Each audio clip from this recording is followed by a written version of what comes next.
मुजफ्फरपुर के भगवानपुर रेवा रोड स्थित मुख एवं दंत रोग विशेषज्ञ डॉक्टर कल्याणी सिंह ने लोगों को दांतों की सुरक्षा और मुख स्वास्थ्य को लेकर महत्वपूर्ण सलाह दी। उन्होंने कहा कि दांतों को स्वस्थ रखने के लिए नियमित साफ सफाई और सही खान पान की आदतें अपनाना बेहद जरूरी है। डॉक्टर कल्याणी सिंह ने बताया कि पान, खैनी और गुटखा जैसे नशीले पदार्थ स्वास्थ्य के लिए बेहद हानिकारक हैं। इनके लगातार सेवन से मुंह से संबंधित गंभीर बीमारियां और कैंसर जैसी समस्याएं उत्पन्न हो सकती है। उन्होंने लोगों से अपील की कि किसी भी समस्या को नजरअंदाज करने के बजाय समय पर विशेषज्ञ डॉक्टर से परामर्श और उचित उपचार कराएं। मुजफ्फरपुर से संवाददाता नवनीत सिन्हा की रिपोर्ट। के भगवानपुर रेवा रोड स्थित में भारद्वाज हॉस्पिटल है, उसमें डॉक्टर कल्याणी सिंह दांत रोग के विशेषज्ञ के रूप में जाने जाते हैं और सामाजिक कार्यों में उनका मन लगता है। और अभी जो दांत से संबंधित जो बीमारियां धीरे धीरे फैल रही है, कैसे सफाई रखना चाहिए दांतों का, और खोदल दांत और इस तरह के पीड़ा होते हैं, कैसे बचना चाहिए। जी नमस्कार, मेरा नाम डॉक्टर कल्याणी सिंह हुआ। मैं पेशे से मैक्सिलोफेशियल सर्जन हूँ। सबसे पहले मैं ये कहना चाहूँगी, जिस तरह से आप अपने बाकी अंगों का ख्याल रखते हैं, वैसे ही हमारा दांत भी एक बहुत ज़रूरी पार्ट है शरीर का। तो लोग का अक्सर ये बिलीफ होता है दांत में कुछ हुआ उसको निकलवा दो, हटवा दो, लेकिन बाकी अंगों के लिए लोग को होता है कि डॉक्टर साहब बचा लीजिए। लेकिन दांत का है इजी गोइंग कि हमारे दांत निकलवा लिए, ऐसा नहीं होना चाहिए। हमारे दांतों में जब भी कीड़ा लगता है तो काफ़ी वक्त लगता है उसको खराब होने में। तो मेरा कहना है आप पहले ही दिन, जब भी आपको लगा कि आपके दांत की पहली सतह ही काली पड़ रही, तभी आप अपने नियर बाय में डेंटिस्ट को जाके दिखाइए, उनसे संपर्क कीजिए, ताकि आपका वो इलाज उसी दिन खत्म हो जाए और आपको दांत निकलवाने की नौबत ना आए। दूसरी चीज, जो लोग कहते हैं मुंह से खून आ रहा है, मसूड़े से खून आ रहा है, बदबू आ रहा है, वो भी रातों रात कभी नहीं होता है। हमेशा कोई भी चीज को बड़ा होने में समय लगता है। आप अपने जैसे विजिलेंस करते हैं आंखों का, कानों का, कि हाँ हमारी सुनाई कम दे रहा है, हमें जाना चाहिए, वैसे ही आप जब डेली ब्रश करते हैं, बस उसी टाइम पे एक बार अपने आईने में हर दांत को एक बार निगरानी से देख लीजिए कि क्या हमारा दांत हमेशा जैसा है वैसा है या इसमें कुछ बदलाव आया है। और अगर नहीं समझ पा रहे हैं, इसी चीज के लिए चिकित्सीय सलाह लीजिए, लेकिन खुद से कोई इलाज ना कीजिए, ना ही किसी के नियर बाय में जाके करवाइए लोकल जगह से। आप अपने डॉक्टर से मिलिए, चिकित्सीय सलाह लीजिए, ये बहुत जरूरी है। देखा गया कि गांव के लोग में अभी भी है कि झाड़ फूक करते हैं, खीरा के निकलता है, घास से झाड़ बहाते हैं, अक्सर देखते हैं, बच्चों लोग में भी देखते हैं, सियाने में भी देखते हैं। तो और एक्सीडेंटल जो केसेस अधिक बढ़ रहा है, तो जो जेबरा टूट जाता है, तो उसका किस तरह इलाज होता है। देखिए, जबड़ा जो टूटता है हमारा, जैसे आपके पैर की हड्डी टूटती है तो आप प्लास्टर करवाते हैं। प्लास्टर क्यों करवाते हैं? ताकि वो एक जगह पे हिले नहीं, वहीं पे जुड़ा रहे, हड्डी अपने आप जुड़ जाती है सीधी।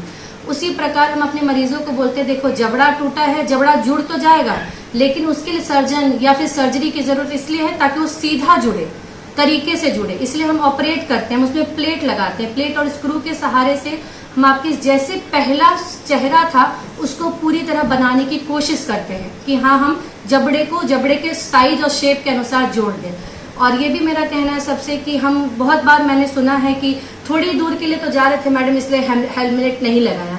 तो मैं वो कहूँगी नहीं, बिना आप हेलमेट के बिल्कुल ना चले। उस चीज के लिए आप उसको थोड़ा अवेयरनेस रखें, ताकि आपके जबड़ा जो टूट रहा है, एक्सीडेंटल केसेस बहुत बढ़ गए, बहुत बढ़ गए। सरकार भी स्पीड ब्रेकर लगवा रही है, ताकि हम ऐसे नहीं सुधारे तो कम से कम हम ऐसे सुधार दें कि आप हेलमेट नहीं पहन रहे तो हम ब्रेकर लगा रहे हैं, लेकिन आपके लिए खुद के सुरक्षा के लिए हेलमेट है तो आप प्लीज उसको लगाएं। झाड़ फूक जो करते हैं और मतलब खैनी कोई रखते हैं, कोई लौंग रख देते हैं, और इस तरह दर्द होता है तो इस पर देखिए, झाड़ फूक वाला टॉपिक तो मेरे लिए बहुत सीरियस टॉपिक है। मैं हमेशा अपने मरीजों से कहती हूँ कि पहले आपने झाड़ फूक कराया और वो जब बीमारी बढ़ गई तो आप वापस क्यों नहीं जाते उनसे मिलने। आप हमारे पास तो आ सकते हैं, बोलते हैं डॉक्टर साहब हमारा कोई फायदा नहीं हुआ, हमें दर्द हो रहा है अभी भी, तो हम बताते हैं। तो ऐसी कोई इलाज नहीं है। साइंस के बेसिस पे मैं बात करना चाहूंगी, जो मैंने साइंस की पढ़ाई की है उसके बारे में बात करूंगी कि हाँ आप झाड़ फूक बिल्कुल ना कराएं, कुछ ना कराएं। आप उसके जगह पर अगर कोई लोकल डॉक्टर है उनसे सलाह लें। लोकल कहने का मतलब जहां आप रहते हैं उस जगह के नियर बाय के डॉक्टर को दिखाएं। वहां से संतुष्ट नहीं हो, आप चिकित्सीय सलाह दूसरी बार ले, तीसरी बार ले, लेकिन चिकित्सक से लें, किसी झाड़ फूक वाले बाबा से ना लें। बस मेरा ये आपसे अनुरोध है। टेढ़े मोटे दांत है, किसी का मतलब कि गैप दांत होता है जी, तो उसके लिए किस तरह का इलाज है? जैसे किसी का लंबाई जी, है। देखिए सिंपल सी बात है, जो जन्मजात जिसको डिफेक्ट होता है कि दूध का दांत समय से नहीं झड़ा, पीछे से हड्डी का दांत आ गया, उस वजह से दांतों में जगह ना मिलने से वो टेढ़ा मेढ़ा होता है। तो हम लोग उसमें ब्रेसेस लगाते हैं, पिन लगा करके उसको समय के अनुसार, जिसका बहुत टेढ़ा होता है उसको ज्यादा समय लगता है, 1.5 साल का हमारा ट्रीटमेंट होता है, जिसका कम होता है उसका 6 महीने का होता है, लेकिन उसका भी ट्रीटमेंट है। हम ये नहीं कह सकते हैं, पहले के टाइम पे होता था कि जैसा है, हम जैसे दिख रहे हैं, इलाज संभव नहीं है, उसको ऐसे ही छोड़ दो, लेकिन अब ऐसा नहीं है। आपके जैसे भी तरह का दांत है, आपको एक नॉर्मल प्रॉपर स्माइल मिल सकती है, दांतों के इलाज से आप ठीक हो सकते हैं। बहुत से ऐसे महिलाएं को क्रिटिकल समय प्रेगनेंसी के टाइम पे हमें हमारी इम्यून सिस्टम वैसे भी कम होती है, तो हमें जल्दी जल्दी बीमारी पकड़ने की एक वो रहती है, मतलब हम बहुत जल्दी एक्वायर्ड करते हैं डिजीज को, चाहे वो डेंटल इन्फेक्शन हो चाहे यूरिन इन्फेक्शन हो, कोई भी, फीमेल में खास करके। तो अब डेंटल इन्फेक्शन में क्या है कि आप जैसे ही आप प्रेग्नेंट हुए तभी आप एक आप वो कर ले, पैकेज तौर पे कर ले कि हम गायनेक से भी मिलने जा रहे हैं, हम लगे हाथ डेंटिस्ट से भी मिल ले, जस्ट फॉर चेकअप, ताकि उससे आपका जो हम, क्योंकि सर्टेन लिमिटेशंस होती है प्रेगनेंसी में, हर महीने आपका चेकअप नहीं कर सकते हैं, हर महीने हम आपको एक्सरे से एक्सपोज नहीं कर सकते हैं, जो हम इलाज देना भी चाहें लेकिन हम आपको दे नहीं सकते हैं। तो इसीलिए मैं कह रही हूँ, जैसे आप प्रेग्नेंट हुए तो साथ ही आप एक नियर बाय डेंटल विजिट ले लें कि मेरा सब ठीक चल रहा है ना मैडम, हमको कोई दिक्कत तो नहीं है, क्योंकि लेटर ऑन स्टेज में, 2nd ट्राइमेस्टर या 3rd ट्राइमेस्टर में जब आप रहते हैं, चाहे सूजन हो जाती है, तो हम आपकी खास मदद नहीं कर पाते हैं, और अगर मदद करें भी इमरजेंसी में तो बच्चे के लिए नुकसानदेह होता है। आप शिविर भी लगाते हैं गांव में और मोहल्ले में, सारा चीज, और कैंप लगा के, स्कूल में भी कैंप लगा के लोगों को जागरूकता करते हैं किस तरह दांत का सफाई रखना चाहिए अपने आप को। और तो बच्चे लोग जो टॉफी खाते हैं जिससे दांत का कीड़ा लग जाता है, तो वैसे अभिभावकगण से क्या अपील करना चाहिए? नहीं, देखिए, मैं बहुत सीधा सा सिंपल सा बोलूंगी, मैंने भी अपना बचपना बिताया है, आप सब ने बिताया होगा। ये कहना बहुत बड़ी बेवकूफ़ी है कि चॉकलेट ना दे, बिस्किट ना दे, मैं उसमें बिलीव नहीं करती हूँ। मैं अपने सारे मरीज के, छोटे बच्चे के जो गार्जियन होते हैं उनको बोलती हूँ आप दीजिए। दूसरी, पहली चीज की एक सही मात्रा में दीजिए, और दूसरी, रात का ब्रश कराना बहुत जरूरी है। अगर आप चॉकलेट दे रहे हैं खाने, बिस्किट दे रहे हैं दिन भर में, तो बच्चा जो खा रहा है आप उसमें निगरानी रखिए। रात में अगर आप ढंग से कुल्ला और ब्रश करवा रहे हैं बच्चे को, यानी 2 बार ब्रश हो गए, एक बार सुबह एक बार रात, तो बच्चे को कैविटी होने की चांसेस बहुत कम हो जाती है। क्योंकि आप कितना भी कह लेंगे कि हाँ हम चॉकलेट नहीं देंगे, बहुत कम बच्चे हैं जो उस चीज को मानेंगे, और जो प्रैक्टिकली हो सकता है आप उस पर काम करें। आप बिल्कुल ही नहीं दे रहे हैं, चाहे मैं बोल दूं ना दें, आप 4 दीवारी में मेरे चैम्बर में बोलेंगे हाँ मैडम मैं नहीं दूंगा, लेकिन आप बाहर जाएंगे, बच्चा टेम्पर टेंट्रम शो करेगा, आप दीजिएगा। तो मैं उस सॉल्यूशन की बात करती हूँ जहां आप मदद कीजिए बच्चों की, रात में उनको अपने निगरानी में ब्रश करवाइए, क्योंकि रात में आप भी समय दे सकते हैं बच्चे को।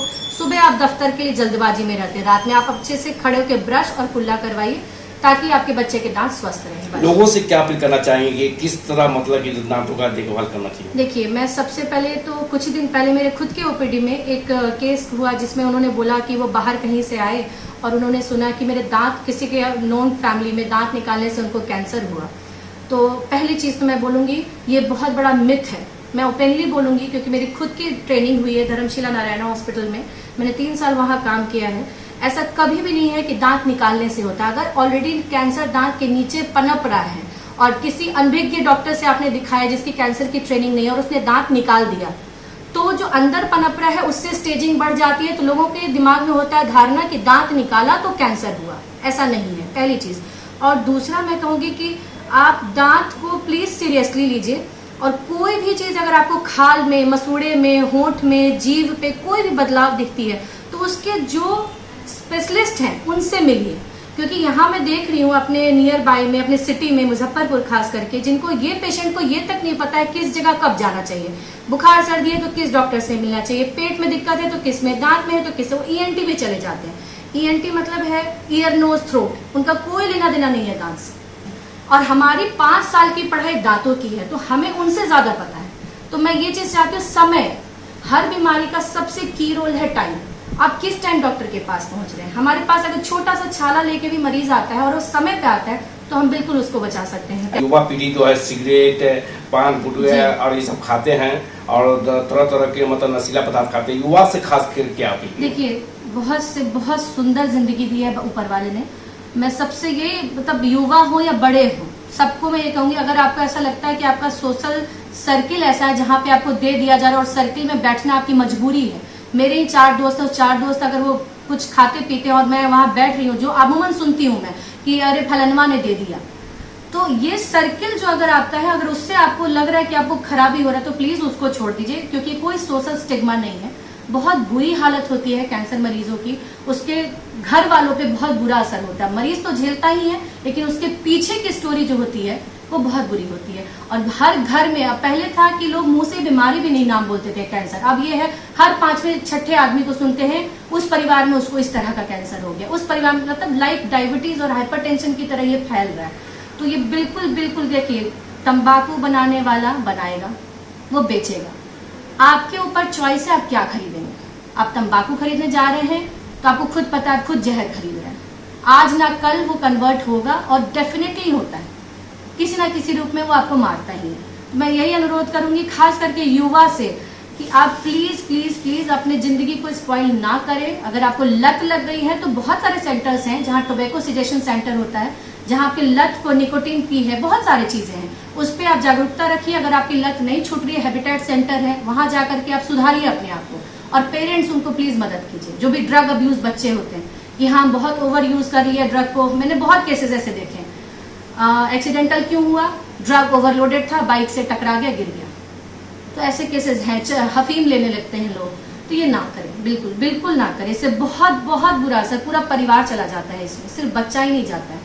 परिचय बताएं। जी, मेरा नाम डॉक्टर कल्याणी सिंह, मैं पेशे से मैक्सिलोफेशियल सर्जन हूँ और मैंने अपनी fellowship head and neck oncology में भी किया है, Dharamshila Narayana super speciality hospital new Delhi से। यहाँ भारद्वाज हॉस्पिटल में मेरा क्लिनिक है जो भगवानपुर में है, रेवा रोड, बैंक ऑफ बड़ौदा के ऊपर। बैठने का टाइमिंग जैसे 5:30।